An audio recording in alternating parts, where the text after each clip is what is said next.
A nature reserve in Cambridgeshire today turned on the taps to create a winter wetland for wildlife. Rangers at Wicken Fen hope it will attract a range of wildfowl by providing them safe areas where they can find food.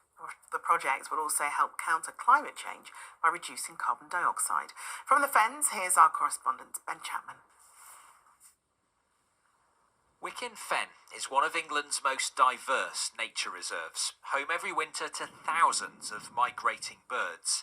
But these wetland sanctuaries don't happen by themselves.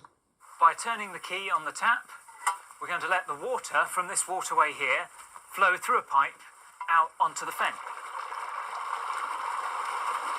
Every year, for the last 30 years, rangers from the National Trust open taps to move water from channels on higher ground to lower areas that had been drained dry by centuries of intensive agriculture, recreating this natural fenland habitat.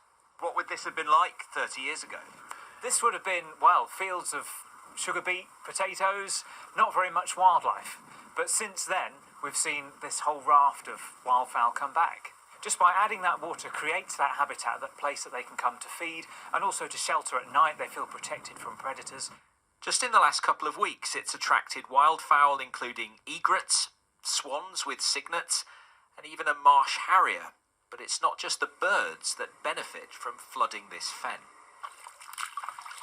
That's because the ground beneath my boots is full of peat, which is really good at storing carbon. The trouble is, when it's allowed to dry out, it releases it into the atmosphere. So the National Trust says by turning the tap on every year, they're preventing this carbon sink from becoming a carbon source. It's even more important as droughts become more common, like summer last year. This land would have been exposed mud.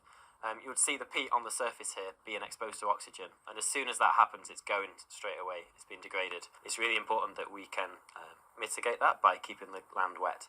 The National Trust can only do this in one tiny part of these fens, but after hundreds of years of damage caused by humans, it is another attempt to help nature make a comeback.